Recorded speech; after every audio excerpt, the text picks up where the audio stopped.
जी आप हैं JM forex academy के यूट्यूब चैनल पे। यहाँ पे ये वीडियो देख रहे होंगे जेएम फॉरेक्स अकेडमी के फेसबुक पेज से। तकरीबन पिछले 1-2 हफ्ते से तबीयत की नासाजी की वजह से एक हफ़्ता तो ट्रेड ही नहीं की। उसके बाद ट्रेड की तो मगर वीडियोस जो है वो नहीं बना सका। स्टूडेंट्स के साथ सेशंस चलते रहे, बहुत सारे दोस्तों ने पूछा, उनका शुक्रिया। और ये तबीयत की खराबी की वजह से बेसिकली वीडियोस नहीं बना सका, क्योंकि उसको थोड़ा बहुत एडिटिंग भी करनी होती है और सारे मामलात करने होते हैं, तो उस वजह से नहीं बना सका। आज के दिन में हमने ट्रेड ली, जिसमें आगे जाके उसको मैं एक्सप्लेन भी करता हूँ। तो यहाँ पे कुछ बात जो बताना चाह रहा हूँ वो ये है कि आने वाले दिनों में हम मैं और मेरी टीम जो है इस बात के ऊपर हम डिस्कशन कर रहे हैं, रूल्स बना रहे हैं कि आने वाले दिनों में हम अपने ये जो हमारा पेड ग्रुप है डिजिट्स मेथड का, जो स्टूडेंट्स का ग्रुप है, इसमें मैं जो ट्रेड्स लेता हूँ उसकी वीडियोस बनाई जाएगी और स्टूडेंट्स के साथ सेशन में उसकी वीडियो बनाई जाएगी सुबह के वक्त, और उस वीडियो को जो है वो यूट्यूब के ऊपर जो है वो पब्लिक किया जाएगा कि हम जो है सुबह के वक्त हमने किन करेंसीज को चूज़ किया और किन में जो है वो ट्रेड ली और किस बेसिस के ऊपर जो है वो हमने ट्रेड ली, और उसको जो है वो पब्लिक भी किया जाएगा। पर इसके लिए कुछ रूल्स एंड रेगुलेशंस हैं स्टूडेंट्स के लिए भी। इसकी वजह एक तो ये है कि बहुत सारे स्टूडेंट्स जो हैं वो उनका बेसिक जो है उन्होंने यूट्यूब वगैरह से सीखा हुआ है, वो भी उसमें उनके लेवल्स जो है वो लेवल मार्किंग का उनको आइडिया नहीं है, और कुछ और भी दिखते हैं, उनको दिक्कतों का सामना करना पड़ता है। तो उसके हल के लिए ये चीज़ प्लान कर रहे हैं। इसमें कुछ कमियां भी हो सकती हैं, मतलब कुछ चेंजिंग्स भी हो सकती हैं और कुछ मज़ीद चीज़ें भी ऐड की जा सकती हैं, वो इंशाल्लाह ताला स्टूडेंट्स को इन्फॉर्म कर दिया जाएगा। मगर आने वाले दिनों में ये प्लान है हमारा कि हम इसको जो है वो पब्लिक भी करें और स्टूडेंट्स को भी मज़ीद फैसिलिटेट करें इस हवाले से। तो आज के दिन में हम चलते हैं कि जिन करेंसीज में हमने ट्रेड ली उनके हमने एनालिसिस क्या किए। तो ये हमारा डिजिट्स मेथड का ग्रुप है, जिसमें स्टूडेंट्स अपने अपने एनालिसिस शेयर करते हैं और उनकी करेक्शन भी करवाई जाती है और उनको बताया भी जाता है कि मार्केट को किस करेंसी को किस साइड पर जो है वो आज के दिन में ट्रेड करना जो है वो बेटर रहेगा। तो आज के दिन में हमने जिन करेंसीज को ट्रेडिंग पर्पस के लिए चूज़ किया उसमें AUD, उसके अलावा CAD, CHF और JPY थे, जिसमें AUD और CAD सेल साइड पर जबकि JPY और CHF बाय साइड पर थे। तो हम चलते हैं हमारा उसके ऊपर कि आज के दिन में AUD और CAD में जो आर्डर्स थे वो आज के सबसे बड़े आर्डर्स थे। AUD में सबसे बड़े आर्डर थे और उसके अलावा CAD भी सेल साइड पर था, AUD भी सेल साइड पर था, JPY बाय और CHF बाय साइड पर था। तो यह भी खसूसन अपने स्टूडेंट्स के लिए कि पेयरिंग जो है वो हमने आज के दिन में जो बनती है वो कैसे बनती है।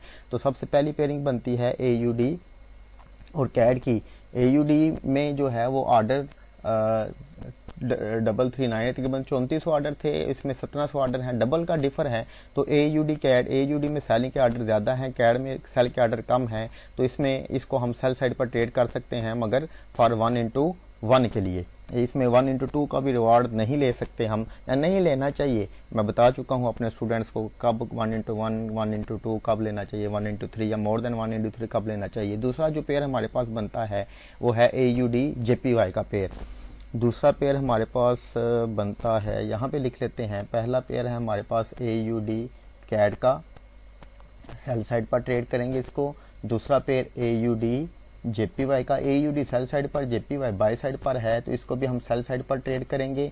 तीसरा पेयर बनता है हमारे पास AUD CHF का, AUD सेल साइड पर, CHF बाय साइड पर है, तो इसको भी हम जो है वो सेल साइड पर ट्रेड करेंगे। फिर हमारे पास CAD आ गया, CAD JPY का पेयर बनता है। CAD जो है वो सेल साइड पर है, JPY जो है वो बाय साइड पर है, तो CAD JPY को भी हम जो है वो सेल साइड पर ट्रेड करेंगे। उसके बाद CAD CHF का पेयर हमारे पास बन जाता है, CAD CHF का पेयर बनता है हमारे पास। इसको भी हम जो है वो सेल साइड पर ट्रेड करेंगे, क्योंकि CAD सेल में है और CHF बाय में है। उसके बाद हमारे पास JPY आ जाता है, और ये CHF और JPY का जो पेयर है ये बन जाता है। JPY CHF का है नहीं, CHF JPY का जो है वो पेयर हमारे पास आ जाता है। अब चूंकि JPY भी बाय में है, CHF भी बाय में है, मगर JPY में बाइंग आर्डर 2241 है, तकरीबन 2250, और इसमें जस्ट 24 आर्डर हैं। तो इस बेसिस के ऊपर JPY की ज़्यादा बाइंग प्रेशर जो है CHF में सेलिंग प्रोड्यूस करेगा, तो CHF JPY का पेयर भी सेल साइड पर जो है वो मूव करेगा। ये टोटल पेयर बन गया हमारे पास 6। इस 6 में से मैंने 4 पेयर चूज़ किए। वो 4 पेयर कौन से हैं? वो 4 पेयर में से एक पेयर है AUD CAD का, दूसरा पेयर हमने जो चूज़ किया AUD JPY का। तीसरा पेयर जो हमने चूज़ किया CAD JPY का।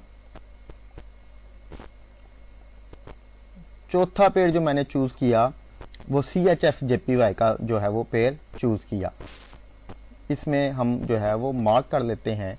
CHF JPY का पेयर चूज़ किया, CAD JPY का पेयर चूज़ किया, AUD JPY का पेयर चूज़ किया और AUD CAD का पेयर चूज़ किया। ये दो पेयर चूज़ नहीं किए। क्यों नहीं किए इसको भी हम देख लेंगे, तो इसको भी देखेंगे कि क्या आया इन्होंने वर्क किया, ये भी देखते हैं, और लेवल्स कौन से लगाए वो भी देखते हैं। तो सबसे पहली जो ट्रेड है हमारे पास उसकी हम बात करते हैं, वो है AUD और JPY की।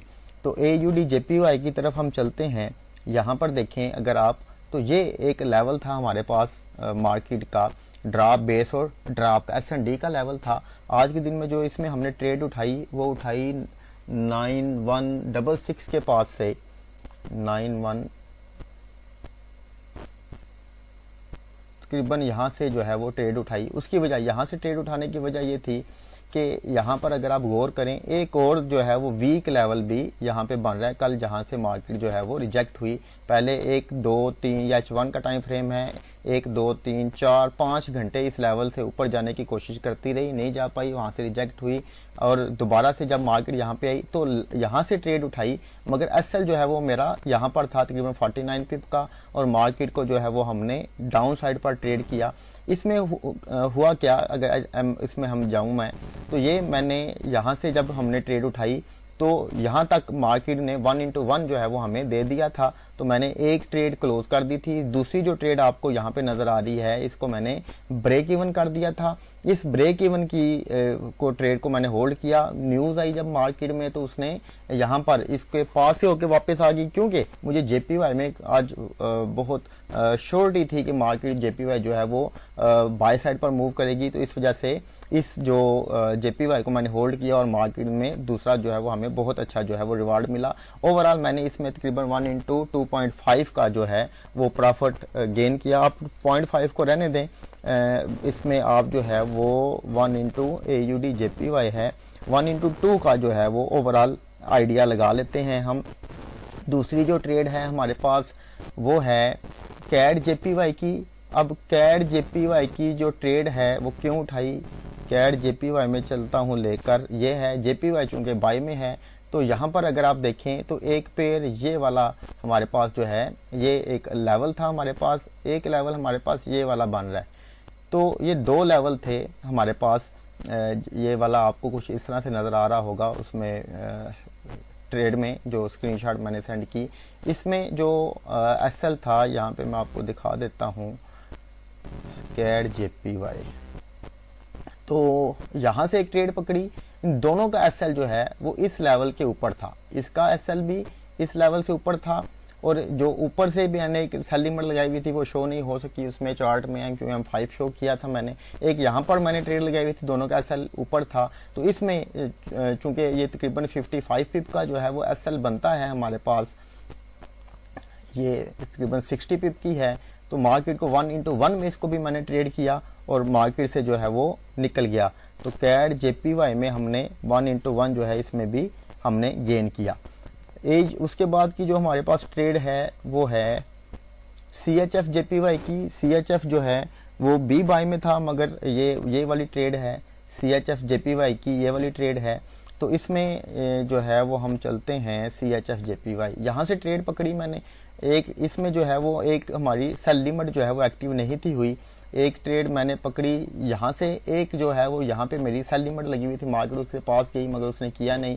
ये तकरीबन 44 पिप का SL था। यहाँ से मार्केट ने जो है वो 1:1.5 तकरीबन जो है वो इसमें मैंने जो है वो गेन किया। तो CHF JPY में 1:1.5 जो है वो गेन किया और मार्केट से जो है वो निकल गई। लास्ट ट्रेड जो है वो हमारे पास है, यहाँ पे आपको दिखा देता हूँ, वो है AUD और CAD की। अब AUD भी सेल में है, CAD भी सेल में है, मगर AUD के जो ऑर्डर हैं वो डबल तकरीबन 3400 हैं और CAD के 1700 हैं, डबल का डिफर है। इस वजह से AUD CAD की ट्रेड को मैंने जो है वो चूज़ किया फॉर ट्रेडिंग पर्पज़। और इसमें ये वाला इस यहाँ से तकरीबन मैंने ट्रेड उठाई, यहाँ पे मेरा एसएल था, ये तकरीबन 24 पिप का एसएल था, मार्केट ने 24 दिया, यहाँ पे नीचे लेवल था, इस लेवल से 2 दिन पहले भी मार्केट को रिजेक्शन मिली, तो इस वजह से मैंने यहाँ पर जो है वो अपनी ट्रेड्स को क्लोज कर दिया, 1:1 इसमें लिया बाय रूल्स के मुताबिक, और मार्केट को जो है वो ट्रेड किया। ओरिजिनली यहाँ पर 2 लेवल थे ऊपर जो है जिसके ऊपर जब न्यूज़ आई तो उसी से रिजेक्ट हुई मार्केट, मगर इसमें चूंकि बाय रूल भी हमें 1:1 लेना था तो 1:1 लिया और मार्केट से निकल गए। तो ओवरऑल आज के दिन में 1, 3, 4 और 5 तकरीबन 5.5% जो है वो हमें आज के दिन में जो गेन हुआ मार्केट में। अब हम चलते हैं उन करेंसीज की तरफ जो कैड और CHF और AUD CHF है, क्या आया भी इन्होंने भी जो है वो वर्क किया या नहीं किया। तो सबसे पहले चलते हैं कैड CHF की तरफ। तो कैड CHF में मार्केट एक रेंज में है, मैं वजह बता रहा हूँ कि चूज क्यों नहीं किया। मार्केट जो है वो एक रेंज में है, अगर इसको हमें यहाँ पे ट्रेड करना चाहिए था तो इस लेवल से, इस रेंज का जो अपर लेवल है यहाँ से हमें सेल लिमिट लगानी चाहिए थी और मार्केट को ट्रेड करना चाहिए था। अगर यहाँ पे सेल लिमिट लगाई होती और वो एक्टिव हो जाती तो ये भी यहाँ से हमारा एसएल जो है 7-8 पिप का बनता है, वरना ओरिजिनली जो एसएल है यहाँ पे रखना चाहिए हमें ये तकरीबन 34 पिप, और मार्केट जो है 28 पिप डाउन आई, मगर चूंकि ये रेंज में थी तो इस वजह से मैंने इसको जो है वो चूज नहीं किया। अगर इसको इस रेंजिंग लेवल के अकॉर्डिंग ट्रेड किया होता तो भी हम जो है वो प्रॉफिट में होते। दूसरी ट्रेड है AUD CHF की, वो क्यों नहीं ली उसके बारे में बताता हूँ कि वो भी यहाँ पे आप देखें कि मार्केट जो है वो रेंज कर रही है, मगर अगर इसमें हम ट्रेड लेते तो यहाँ पे मार्केट थी, यहाँ से ट्रेड अगर हम लेते तो ये हमारा एसएल था 40 पिप का, एक ट्रेड हमें यहाँ से लेनी चाहिए थी, एक ट्रेड जो है वो हमें यहाँ पे सेल लिमिट जो है वो लगानी चाहिए थी और ट्रेड लेनी चाहिए थी। अगर ली होती तो भी हम जो है वो यहाँ से ली गई ट्रेड में भी अच्छा प्रॉफिट बुक करके मार्केट से निकल सकते थे। तो इसने भी सेल साइड पर डायरेक्शन दी हमें, मूव दी हमें। तो मगर इन वजूहात की बुनियाद के ऊपर मैंने जो है वो इन 2 करेंसीज को, इन 2 पेयर्स को जो है वो सिलेक्ट नहीं किया, चूज नहीं किया और छोड़ दिया।